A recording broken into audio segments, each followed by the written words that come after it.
નમસ્કાર દર્શક મિત્રો, આપ જોઈ રહ્યા છો the Times of Mahisagar news. નજર કરીએ આજના મુખ્ય સમાચાર પર. આણંદ જિલ્લાના ચિખોદરા નાઇટ ટુર્નામેન્ટમાં મર્ડર થયેલ સલમાન વોરાના કેસ સંદર્ભે મુસ્લિમ સમાજના તમામ આગેવાનો અને પીડિત પરિવારના સભ્યોની ન્યાય માટે બેઠક મળી.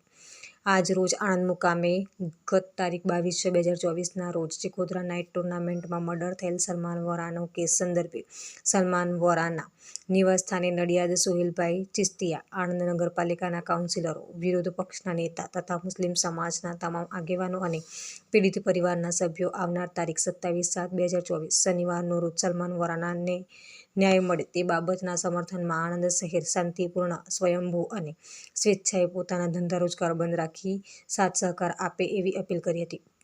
તદુપરાંત મુખ્ય આરોપીઓને તાત્કાલિક ધોરણે પકડી મંગાવે અને બાકી રહેલ વર્તમાન ધારાસભ્યના પુત્રોનું નજરે જોયાના સાક્ષીના નિવેદનના આધારે ફરિયાદ દાખલ કરવામાં આવે અને આ કેસમાં જે પણ નિવેદન મરજી વિરુદ્ધ લેવામાં આવ્યા હોય તે પેનલ એડવોકેટની હાજરીમાં વાંચી સંભળાવી સુધારવામાં આવે અને આ તપાસ કોઈપણ એલસીબી, સોંગ કે ક્રાઇમ બ્રાન્ચને સોંપી નિષ્પક્ષ તપાસ કરવામાં આવે તેવી અપીલ કરવામાં આવી. આ તમામ રજૂઆત વારંવાર તંત્રને લેખિત અને મૌખિક રજૂઆત કરવા છતાં કોઈ નિરાકરણ થયેલ નથી, જેથી આ પગલું ભરવાની ફરજ પડેલ છે. મારું નામ સોહેલ ચિસ્તિયા છે. અત્યારે અમે નડિયાદ પછી લઈ લેજો. મારું નામ સોહેલ ચિસ્તિયા છે. અત્યારે અમે આણંદ મુકામે મરહુમ સલમાન વોરાના નિવાસસ્થાને ભેગા થયા છે.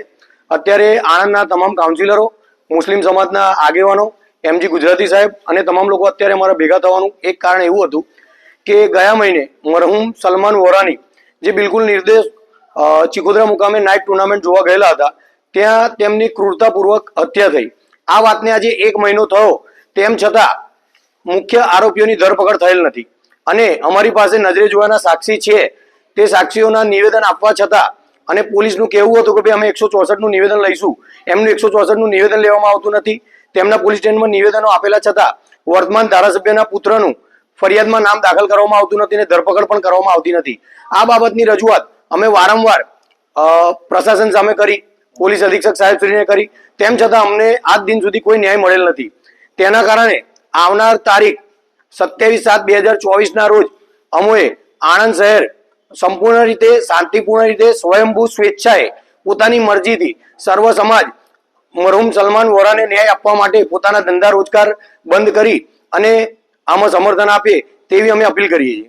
અને અમારા મુખ્ય મુદ્દા સરકાર સાથે અમારી અપીલ એવી હતી કે આ પ્રશ્ન અંગે, આ બનાવ અંગે પોલીસ પ્રશાસન જે લોકો મુખ્ય આરોપી છે તેમની મહત્વની ભૂમિકા છે, તેમને હજુ સુધી ધરપકડ કરીને તેમની તાત્કાલિક ધોરણે ધરપકડ કરવામાં આવે અને વર્તમાન ધારાસભ્યના પુત્રનું આની અંદર સીધી સંડોવણી છે અને આ હત્યાકાંડમાં જેમનો સમાવેશ થાય છે તેમનું નામ ઉમેરી તેમની ઉપર ફરિયાદ દાખલ કરવામાં આવે અને ધરપકડ કરવામાં આવે અને આ તમામ તપાસ કોઈ પણ એક એજન્સી, એલસીબી, એસઓજી કે ક્રાઇમ બ્રાન્ચને સોંપી આની અંદર જે પણ ગોલમાલ થયા હોય અને નજરે જોયા સાક્ષીની મરજી વિરુદ્ધના નિવેદન લીધેલા હોય તે તમામ નિવેદનો અમારા પેનલ એડવોકેટની સમક્ષ વાંચી સંભળાવી જે મરજી વિરુદ્ધના નિવેદનો હોય તેને ચેન્જ કરવામાં આવે અને મરહુમ સલમાન વોરાને તાત્કાલિક ધોરણે ન્યાય આપવામાં આવે.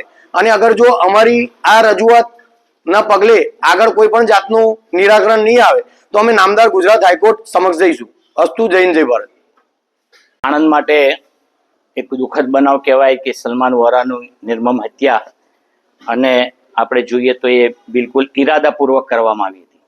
અને આ અંગે ભાઈ શ્રી સોહેલભાઈ અને આણંદના શહેરના નવજવાનો, આગેવાનો, કાઉન્સિલરશ્રીઓ અમે બધા જ અલગ રીતે પ્રશાસનને રજૂઆતો બી કરી, કહ્યું પણ ખરું અને પ્રશાસને અમને તે વખતે હૈયાધારણ આપી હતી. ખુદ એસપી સાહેબે પણ હૈયાધારણ આપી હતી કે આમાં કોઈ પણ પ્રકારનો અન્યાય નહીં થાય અને સલમાનને પૂરેપૂરો ન્યાય મળશે એની હું પાકી બાંહેધરીને ખાતરી આપું છું. અમે એના પર પ્રશાસન પર વિશ્વાસ રાખ્યો અને આજે પણ હજુ વિશ્વાસ રાખીએ છીએ કે પ્રશાસન હજુ આ બાબત પર કંઈ કરશે. પણ એક માસથી ઉપર પણ થવાયો, પણ અફસોસ અને દુઃખદ સાથે કહેવું પડે છે કે જે નાસ્તા ફરતા જે એના તહોમતદારો છે, બલકે ગુનેગારો છે, એમને સરકાર હજુ પકડી શકી નથી. અને સોહેલભાઈએ જેમ કહ્યું તેમ ધારાસભ્યશ્રીના છોકરાનું નામ એફઆઈઆરમાં પણ લખાયું છે, જ્યાં નિવેદનોમાં પણ લખાયું છે અને સાક્ષીઓ ઘણા બધા હતા, ઘણા બધા સાક્ષીઓના નિવેદનો હજુ લેવાના બાકી છે અને એ નિવેદનો જે લીધા છે એ પ્રમાણે પણ જે લોકોના નામ એડ થવા જોઈએ નથી કર્યા. તો આની પાછળ શું રાજ રમત છે એ બી અમારે સમજવું જોઈએ, જાણવું જોઈએ કે પ્રશાસન કોના દબાણ હેઠળ કામ કરી રહ્યું છે, પોલીસ કોના દબાણ હેઠળ કામ કરી રહી છે, કેમ આવું થઈ રહ્યું છે, કેમ નથી પકડવામાં આવતા, કેમ નાખતા. અગર આની જગ્યાએ અગર જો અન્ય કોઈ વ્યક્તિ હોત તો શું પ્રશાસન આ પ્રમાણે ભીનું સંકેલવાનો પ્રયત્ન કર્યો હોત? આ એક અમારા માટે બહુ દુઃખદ બાબત છે કે અમને જોઈએ એવો અમને વિશ્વાસ હતો, પણ એ વિશ્વાસ આજે ભંગ થઈ રહ્યો છે. જોઈએ એવો પ્રશાસન તરફથી સપોર્ટ નથી મળ્યો. ના છૂટકે અમારે આ એક નિવેદન આપવું પડે છે કે 27મી તારીખે તમામ સમાજ, કારણ કે આજે સલમાનની વારી છે, ન બને ન થવું જોઈએ, પણ કાલે બીજા કોકની પણ આવી વારી આવી શકે છે. તો આમાં મોબ લિન્ચિંગના એના જે કંઈ કલમો ઉમેરાય અને આની આગળ પ્રશાસને આપણે પગલાં લેવા જોઈએ. અને ના છૂટકે અમે જે અપીલ કરી છે કે 27મી તારીખે તમામ સમાજના લોકો અમને સપોર્ટ કરે, સલમાનને ન્યાય આપવામાં સપોર્ટ કરે અને બંધ પાડે તેવી અમે આપ સૌને અપીલ કરીએ છીએ. આ પત્રકારોના થ્રુ અમે સમાજને, લોકોને, ધંધાના જે દુકાનદારો છે તમામને, લારી ગલ્લા તમામને અમે પૂરજોશ અને દિલના દર્દ સાથે અપીલ કરીએ છીએ કે એ 27 તારીખે બંધ પાડે એવી અમારી અપીલ છે. અને પ્રશાસનને ફરી એક વખત અમે અપીલ કરીએ છીએ કે મહેરબાની કરીને અમારો વિશ્વાસ ભંગ થયો છે એ ફરી પાછો પુનઃ અમે વિશ્વાસ સ્થાપિત કરીએ અને ફરી અમને પ્રશાસન એવું કંઈક પગલાં લે કે જેથી અમને એવું થાય કે ના, ખરેખર પ્રશાસન અને પોલીસ અધિકારીશ્રીઓએ ખરેખર સારા પગલાં ભર્યા છે અને આ બાબત પર એક સારું કદમ ઉઠાવ્યું છે તેવી અમે એક આશા રાખીએ છીએ. એ જ અપીલ સાથે